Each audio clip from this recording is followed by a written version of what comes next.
नहीं होंगे, हमारे जैसे सियासी लोग बेदार नहीं होंगे, पौधों पर बैठे हुए लोग बेदार नहीं होंगे, आपकी रहनुमाई नहीं करेंगे, आपको वहां पे नौकरियां नहीं दिलाएंगे, फिर कौन दिलाएगा? बखुदा बोलता हूं, इसके अंदर हमारा कोई नियत खराब नहीं है। सिर्फ मकसद एक है कि ये शहर के नौजवान, ये शहर की हमारी बेटियां और ये शहर के तालीम याफ्ता नौजवान सरकार के सिस्टम में शामिल हो और सरकारी नौकरियां उनको मिले। ये हमारा अपना, जब सरकारी ऑफिसर को मैनेज कर सकते हैं तो उनके लिए प्राइवेट कंपनी कोई हैसियत। हमारी जिम्मेदारी है कि कारपोरेशन के गेट के अंदर आपको छोड़ देना, उसके बाद आपकी काबिलियत, आपकी मेरिट आपको पास करेगी और आपको उस पोस्टों में बैठना। या आपको कोशिश क्लियर कर दूं कि हम लोग आपकी चाय भी नहीं पिएंगे, सिर्फ हम रहनुमाई कर रहे हैं। और अगर हमारे नाम से कोई पैसा मांगेगा, रुपया मांगेगा, तो आप कतई ना दे। अगर आप देंगे तो आप खुद जिम्मेदार हो। हम के लिए दिया जाता है, चाहे वो मराठी हो, उर्दू हो, वो पूरे अखबार उस दिन के खरीद लिए जाते हैं, पब्लिक के तरफ तकसीम नहीं होते, आपको पता भी नहीं। एमआरएफ की जानिब से, मुस्लिम रिजर्वेशन फेडरेशन की जानिब से, मेरी जानिब से, साथियों की जानिब से आप तमाम ही लोगों का उर्दू घर में इस प्रोग्राम के अंदर आपका इस्तेमाल करता हूं। मैं समझता हूं कि यहाँ पर जितने अपने नौजवान साथी बैठे या बहनें बैठी है, बहुत बड़ी तादाद आप लोग भी पहली मरतबा उर्दू घर आए। और मैं खुद भी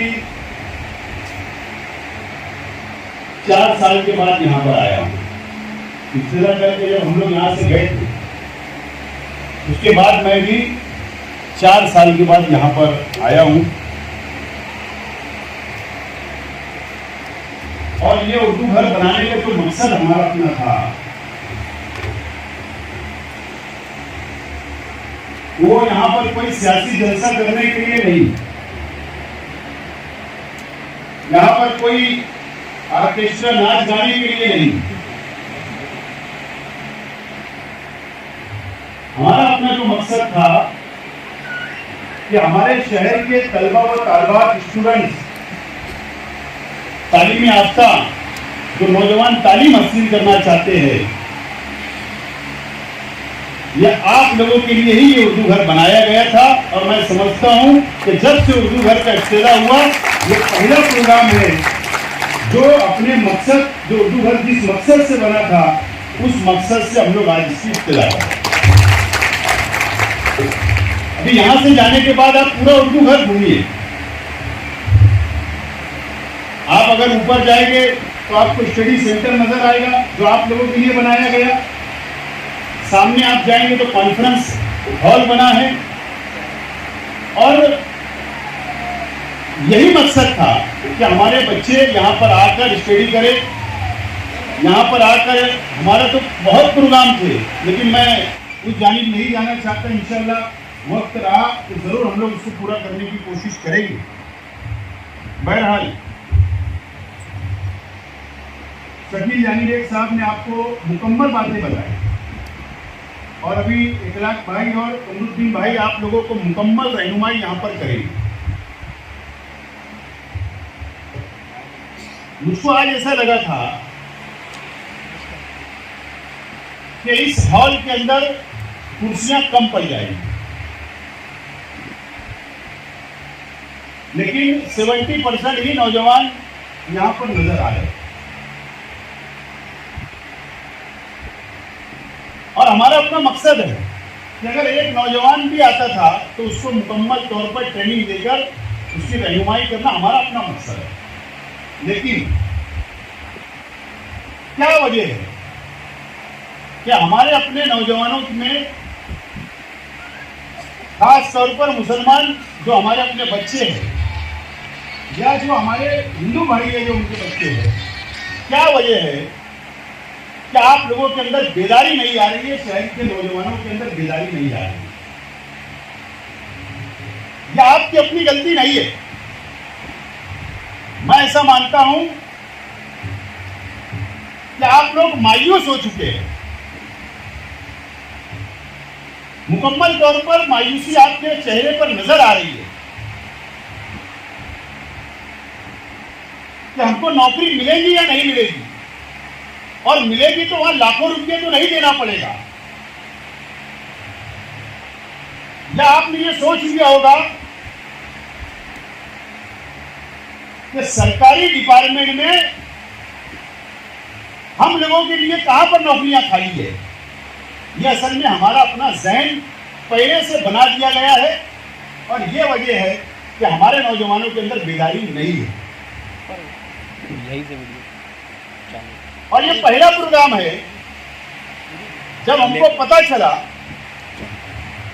कि मालेगांव म्युनिसिपल कॉर्पोरेशन में 682 लोगों की मेगा भर्ती निकलने वाली है।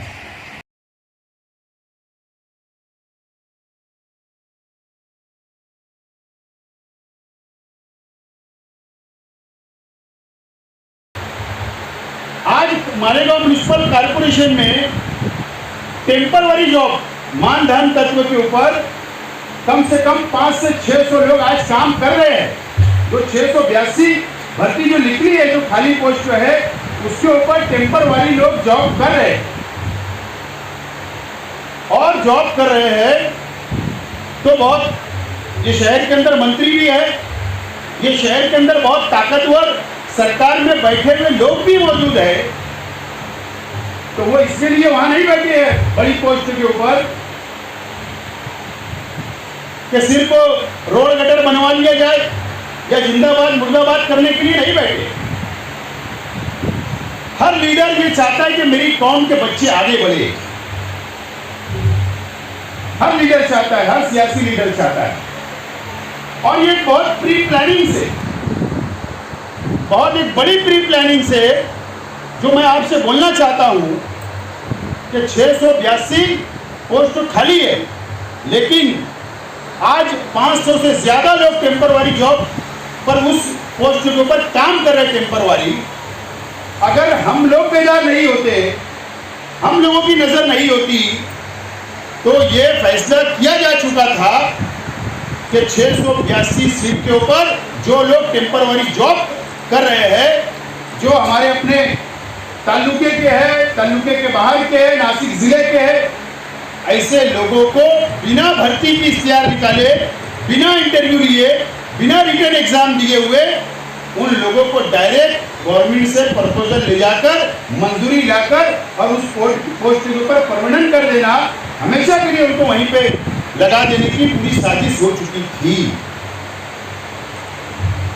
और हमने फिर प्रेस कॉन्फ्रेंस ली, बेदार किया शहर को, प्रशासन को हिलाने का काम किया कि कोई भी गैर कानूनी काम हम होने नहीं देंगे इस शहर में।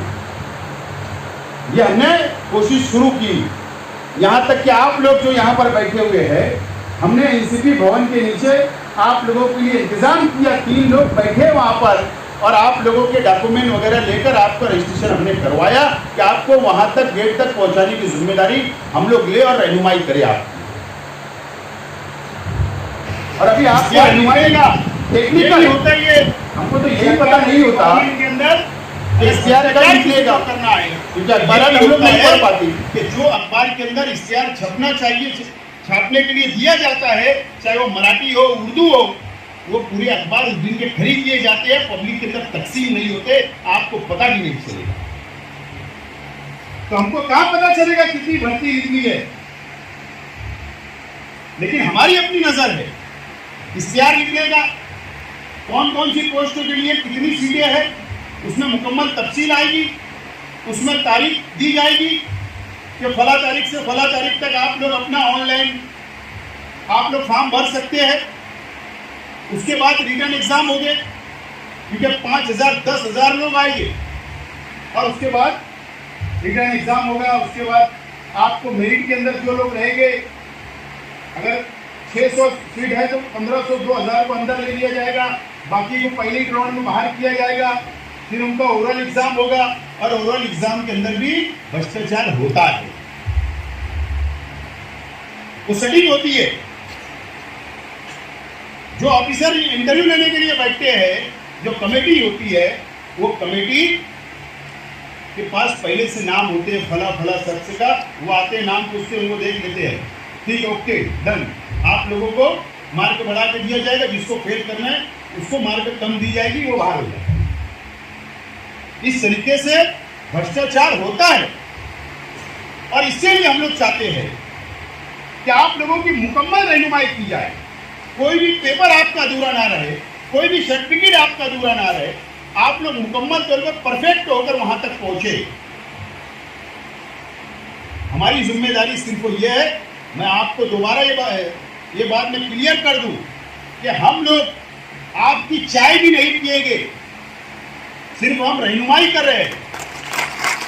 और अगर हमारे नाम से कोई पैसा मांगेगा, रुपया मांगेगा, तो आप कतई ना दे। अगर आप देंगे तो आप खुद जिम्मेदार होंगे, हम नहीं।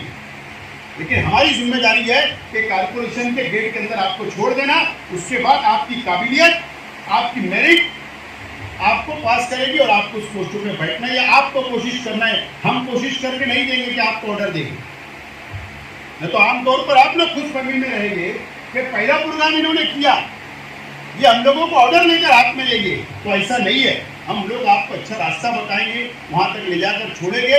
लेकिन रिटर्न एग्जाम हो, ओरल एग्जाम हो, डॉक्यूमेंट वगैरह हो, सर्टिफिकेट वगैरह हो, वो तमाम ही चीजें ये हम लोग रहनुमाई करेंगे। लेकिन आपको काबिलियत की बुनियाद पर वहां पर लगना है। अगर आपके साथ कोई जास्ती होगी, नाइंसाफी होगी, तो हम लोग आपकी रहनुमाई करने के लिए कल भी तैयार रहेंगे। लड़ने के लिए हम लोग मुकम्मल तौर पर तैयार हैं। अब चालाकी कारपोरेशन में शुरू हो गई, चालाकी ये शुरू हो गई कि कारपोरेशन को चाहिए था कि कारपोरेशन खुद रिटर्न एग्जाम ले, कारपोरेशन खुद ओरल एग्जाम ले, गवर्नमेंट ऑफिसर पूरी कार्रवाई करे। लेकिन ऐसा नहीं करते हुए टाटा एजेंसी को, जो गवर्नमेंट के पास अप्रूवल है, उसको एग्रीमेंट कर दिया गया। एक एजेंसी को लगा दिया गया, काम दे दिया गया उसको पीएमसी बोलकर कि आप कंप्लीट प्रोसीजर आप करेंगे। अब वो प्राइवेट लोग हैं। अब मुझे बताइए कि सरकार में बैठे हुए, पदों पर बैठे हुए लोग जब सरकारी ऑफिसर को मैनेज कर सकते हैं, तो उनके लिए प्राइवेट कंपनी कोई हैसियत नहीं है। मैं टाटा कंपनी के अंदर भी रिश्वतखोरी होती है, भ्रष्टाचार होता है, ऐसे सबूत हमारे अपने पास है। आदमी कहां तक लड़ेगा, लेकिन हमारे पास सबूत है, हमारी नजर वहां पर भी है और हम वो भी रहनुमाई करेंगे, वो भी लड़ाई हम लोग जरूर लड़ेंगे। हमारे साथी जब हम लोग पिछले हफ्ते यहाँ पर बैठे, कमरुद्दीन भाई है, इखलास भाई है और तमाम ही जिम्मेदारान, हमने यहाँ जब एक मीटिंग की, तो मीटिंग के अंदर हम लोग बहस कर रहे थे। सरकार 682 पोस्टों की मंजूरी देती है, बात समझ लो, लेकिन कौन से कास्ट के अंदर ओपन कैटेगरी में कितनी सीट रिजर्व करना है, एसटी में कितनी करना है, एनटी में कितनी करना है, हैंडीकैप में कितनी करना है, ये तमाम ही चीजें सरकार नहीं करती। डिविजनल कमिश्नर, जो 5 जिले के कमिश्नर होते हैं, ये वहां पर ये प्रपोजल जाता है और वो कैटेगरी तय करके देते कि कौन सी कैटेगरी में कितने लोग रहेंगे। हम लोग चर्चा कर रहे थे, सब लोग बोल रहे थे कि एनटी एसटी ज्यादा वो लोग भेज देते हैं। मैंने कहा था, दावे से मैंने बोला था कि ऐसा नहीं होगा, एनटी एसटी कम आएंगे, जनरल ज्यादा आएंगे। मंजूरी जब आएगी तो जब हमने पेपर निकाला तो 70% जनरल सीट है, 70% और 30% सीट को कास्ट की है। और ये खुश होने की जरूरत नहीं कि 70% जनरल आई है, उसके पीछे भी एक मकसद है। वो आपके लिए नहीं, जो सरकार में बैठे हुए लोग हैं उनके लिए उन्होंने निकाल के आया कि 70% जनरल होना, क्योंकि उनके पास कास्ट के सर्टिफिकेट नहीं है। अगर कास्ट के सर्टिफिकेट होते तो जनरल की जगह 30% होता और रिजर्वेशन कैटेगरी के लिए 70% आता है। इसमें भी चालाकी है, लेकिन ये हमारी अपनी जिम्मेदारी। आज मैं कोई कॉर्पोरेटर नहीं है, यहाँ पर बैठे हुआ एक भी कॉर्पोरेटर नहीं है, ये कोई भी सरकारी ओहदे पर बैठे हुए लोग नहीं है और ना मैं कोई सरकारी ओहदे पर बैठा हुआ हूँ। ये जिम्मेदारी और किसी लोगों की है, लेकिन ना जाने वो क्यों खामोश है, मुझे पता नहीं। आज मुझे कोई सियासी बात नहीं करना है, लेकिन ये हमारी अपनी जिम्मेदारी है कि ये जो मौका आया है, मैं बार बार बोल रहा हूं कि 50 साल दोबारा ये मौका अपने हाथ नहीं आने वाला है, 50 साल नहीं आएगा। और नहीं तो फिर हम लोग रोना रोएंगे कि मुसलमानों की तादाद कारपोरेशन में खत्म हो रही है। हम बेदार नहीं होंगे, हमारे जैसे सियासी लोग बेदार नहीं होंगे, ओहदों पर बैठे हुए लोग बेदार नहीं होंगे, आपकी रहनुमाई नहीं करेंगे, आपको वहां पे नौकरियां नहीं दिलाएंगे, फिर कौन दिलाएगा? फिर न तो फिर हमको कोई हक नहीं है रोना रोने का। बखुदा बोलता हूं, इसके अंदर हमारा कोई नियत खराब नहीं है। सिर्फ मकसद एक है कि ये शहर के नौजवान, ये शहर की हमारी बेटियां और ये शहर के तालीमी याफ्ता नौजवान सरकार के सिस्टम में शामिल हो और सरकारी नौकरियां उनको मिले, यह हमारा अपना मकसद है। अब इसके अलावा कोई दूसरा मकसद हमारा अपना नहीं है। चाहे वो हिंदू हो, चाहे मुसलमान हो, चाहे दलित हो, सिख हो, ईसाई हो, हम सब के लिए रहनुमाई करने के लिए तैयार है। इसके अंदर हमारे तरफ से कोई भेदभाव नहीं होगा। लेकिन मैं जिम्मेदारी से बोलता हूं कि जो सरकार में बैठे हुए लोग हैं वो अपने खुद के हिंदू भाइयों के समाज के अंदर भेदभाव करेंगे, ये मैं दावे से बोल रहा हूं। ये सारी जिम्मेदारी हमको समझना है। और इखलाक भाई और कमरू भाई अभी माइक के ऊपर आएंगे। हम लोग तो सिर्फ वो तकरीर कर रहे हैं, जितनी मालूमात हम लोग वो दे रहे हैं, लेकिन वो जो अभी आपके सामने आएंगे तो आप पेन कागज लाए होगे, डायरी लाए होगे, नोटबुक लाए होगे, तो निकाल कर बैठना है। तो जितनी बातें आपको बोलेंगे आपको नोट करना है। आपको जितनी सर्टिफिकेट बताएंगे वो नोट करना है। कौन सा सर्टिफिकेट आपके पास है या नहीं है वो आप नोट कर ले। MSCIT का सर्टिफिकेट है या नहीं है, कास्ट का सर्टिफिकेट है या नहीं है, या रजिस्ट्रेशन कहाँ पर कौन से गवर्नमेंट अदारे के अंदर ज़रूरी है, वो रजिस्ट्रेशन आपने किया है या नहीं किया है, वो तमाम ही चीज़ें आप लोगों को नोट करना है। और हमारी अपनी कोशिश होगी कि जिस दिन इश्तिहार निकलेगा, करीब वो निकलेगा, हो सकता है 8 दिन में निकल जाए, हो सकता है 15 दिन में निकल जाए। और जब हम आपको वापस अखबार के ज़रिए, व्हाट्सएप के ज़रिए, सोशल मीडिया के ज़रिए आपको इतला देंगे, आप लोग दोबारा हम लोग कोशिश करेंगे कि एक सेटअप लगाकर आप लोगों का एक ही जगह पर रजिस्ट्रेशन हो, फॉर्म भरना हो। ये हमारी अपनी कोशिश रहेगी। और उसके बाद जब जब भी आप लोगों को हमारी ज़रूरत होगी, इंशाअल्लाह हम तमाम ही पूरी टीम हम आपकी रहनुमाई करते रहेंगे। मैं ज़्यादा आप लोगों का वक्त नहीं लेते हुए ये अपील करता हूँ कि आपको बहुत बेदार रहना है और ये तमाम ही अखबार के ऊपर नज़र रखना है और हर चीज़ को आपको पढ़ना है और आपको कोशिश करना है अपने टैलेंट, अपनी सलाहियत से कोशिश करके वहाँ बैठाने की हम लोग ज़रूर इंशाल्लाह कोशिश करेंगे। और अगर हम लोग आपको बेदार नहीं करते थे तो 682 लोग भर दिए जाते थे और उसके बाद एक भी मालेगांव शहर सेंट्रल असेंबली हल्के का एक को भी नौकरी नहीं मिलती थी। हाँ, हो सकता था, ये ज़रूर हो सकता था कि मेरे जैसे सियासी लोग, ज़रूर हो सकता था कि मेरे जैसे सियासी लोग अपने परिवार, अपने बच्चों को लगाने के लिए मैच फिक्स होता है ना, वैसा फिक्सिंग कर सकते हैं। लेकिन ना मुझे मेरे बच्चों को, ना मेरे परिवार को लगा। ये सिर्फ आप लोगों के लिए लड़ाई चल रही है। और देखना, आप आज कोई नजर नहीं आ रहा आपको शहर में, लेकिन जैसी भर्ती की बात आएगी ये सब लोग बाहर आएंगे और कमिश्नर के आगे पीछे, अधिकारियों के आगे पीछे नजर आएंगे, बोलेंगे 2 सीट मेरी, 5 सीट मेरी, 5 लाख तेरा, 5 लाख मेरा, शुरू करेंगे। तो ये हमारा काम नहीं है। बहरहाल हमारी अपनी कोशिश रहेगी, लड़ना पड़े तो लड़ते रहेंगे और आप लोगों को आपकी रहनुमाई करते रहेंगे। और इंशाल्लाह हमारी कोशिश रहेगी कि आप लोग भी कॉरपोरेशन की भर्ती के अंदर आप भी शामिल हो जाए, सिस्टम में शामिल हो जाए, यही हमारी अपनी कोशिश है। बहरहाल ज़्यादा वक्त नहीं लेते हुए आखिरी में आप लोगों का बहुत बहुत शुक्रिया। एक अच्छी तादाद यहाँ पर आज नज़र आई और मैं तमाम ही इखलाक भाई साहब, कमरुद्दीन भाई साहब को मैं शुक्रिया अदा करता हूँ कि आप लोगों ने मुस्लिम रिजर्वेशन फेडरेशन की अपील के ऊपर आप लोगों ने रहनुमाई करने के लिए आप तैयार हुए। बहुत बहुत शुक्रिया। खुदा।